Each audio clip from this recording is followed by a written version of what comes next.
Chapter 36. Leo and Kurt Olson. Chapter 36. Leo Kelly and Kurt Olson at Alcoholics Anonymous. Leo Kelly stood at the back hall of St. Peter's Episcopal Church in suburban Maryland with his arms crossed against his chest. Roughly 100 people sat in folding chairs, texting and playing games on their cells. A middle-aged, bawdy man with a slight rural South accent droned on and on and on about how much beer and Jack Daniels he used to drink. Leo had run 3 miles today and then played tennis with Walter McVeigh during an extended lunch hour. Exercise made him feel good, and Leo reflected on his lingering gemütlichkeit as he endured one more recital of the horrors of John Barleycorn. On days when he did not swim or lift weights or play tennis, Leo ran 10 miles. He was pushing 50, but he had the endurance and the strength of a man half his age. Leo sneered at the ongoing drunkalogue. How could this chatter be beneficial to anyone? He asked silently. He knew the answer. It wasn't beneficial. The attendees were mandated to show up under terms of their probation. They knew this was one big sacrifice to the god of steaming horseshit. Where the hell was Olson? That guy hung by his fingers from the cliff of Big Trouble, and still he kept his boss waiting. What a dumbass. What a chronic dumbass. What an habitual dumbass. He gets caught stealing a sum of money so small, Internal would have laughed it off. But Olson didn't know that. He thought he was headed for Leavenworth. Dumbass. It would have been swept under the rug anyway, because it would have been a black eye for the field manager, and the field manager was a popular guy. Olson is so fucking stupid.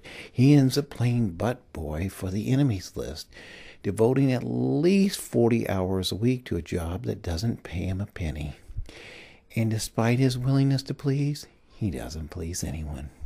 He's always a day short and $1 shy, and the fucking retard is usually late for appointments. Most people would be punctual if they thought it would keep them out of Leavenworth. Not Olson. He frequently shows up 10 minutes late, breathing hard and drenched in sweat. What a dumbass. The balding guy finally stopped talking, and a limping 30-year-old with dark circles under his eyes stepped up to the microphone. Hi, I'm Keith, and I'm a drug addict. A dozen half-hearted mutterings of, "Hi, Keith." Leo turned livid. Why didn't the locals patrol this place? Someone says they're a drug addict. Bust them on the spot, get a warrant, search their homes, their cells, their computers. DEA can't be everywhere. Where were the locals? And this abomination kick-started Leo's favorite daydream. How to fix a broken America. Leo had dozens of ideas he hoped to someday put on paper. First, all education should be religiously based. Judeo-Christian principles. Make them mandatory. Second, kids and adolescents should be compelled to play football. Those other games are fine, but football should be mandatory. If a kid's small, give them bigger shoulder pads. If a kid's in a wheelchair, increase his padding. Leo's sport was tennis, but he played 3 years of high school football under the almost legendary Bulldog Cummings. He quoted Bulldog every day. He never once quoted his tennis coaches. Third, citizens should be on universal probation till they're at least 30 years old and they are married. Give them some accountability. Force them to meet with a probation officer every week. The citizens would be more respectful of the law if a traffic ticket could result in jail time. The Unipro was already doing a great job of promoting that idea. Fourth, homosexuality had to be severely punished and the perpetrators shamed. Fifth, compulsory military service for the healthy and the unhealthy alike, for the crazy and the sane. There were 1 billion Muslims that needed conquering. Vanquish those silly bastards. But don't spare the gimps and the queers and the bedwetters and the criminals. Those groups should be sent to the front lines. Let them redeem themselves through combat. We got nukes to help them out. Why did we build those weapons if we aren't going to use them? Mecca and Medina would be a great start. There's Olson. Only 20 minutes late. Look at that dumbass scanning the room. I'm 50 feet away and he can't see me. What a fucking dumbass. Hair standing up. His shirt beneath his open windbreaker is about to pop its buttons. His face is red and he's panting because he had to walk 200 feet from the parking lot to the hall. Finally, he spotted me. Kurt Olson approached Leo and the two men casually walked out the door Kurt Olson had just entered. It was late May and there was still some sunlight outside. Leo led Olson to a spot in the alley popular with the Marlboro gang.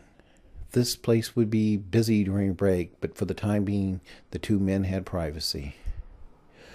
Leo had slipped on a golf glove, and with his gloved hand, he reached into his windbreaker pocket and removed an external data storage device packed inside a toothbrush holder. Following protocol, Olson had donned his own golf gloves. He pocketed the toothbrush holder in his windbreaker pocket, and there he removed the storage device from the toothbrush holder. He then returned the toothbrush holder to Leo, who accepted the detachable pieces with his gloved hands. Leo made small talk with Kurt Olson as there was no need to discuss Operation Mississippi Sizzling. That information was contained on the storage device in massive detail for Olson to study later. The most important target was Tony Taffy, codenamed the Boy Scout. Taffy was the only child of Eva Marie Taffy, the radical Libertarian Eclectic Party candidate who had an excellent chance of winning the Mississippi gubernatorial race. If elected, she pledged to free every offender of what she called victimless crimes. Every drug dealer and pimp and prostitute would be set free. The best way to stop her would be to ensure that her son was caught with a mound of kiddie porn on his hard drive. Mississippi Sizzling. Leo was actually enjoying the conversation with Kurt Olson, something he did not think possible without fine food and a lot of wine. Olson was stupid, but he had entertainment value. A goofy-looking bastard with clown shoe feet and a hillbilly accent.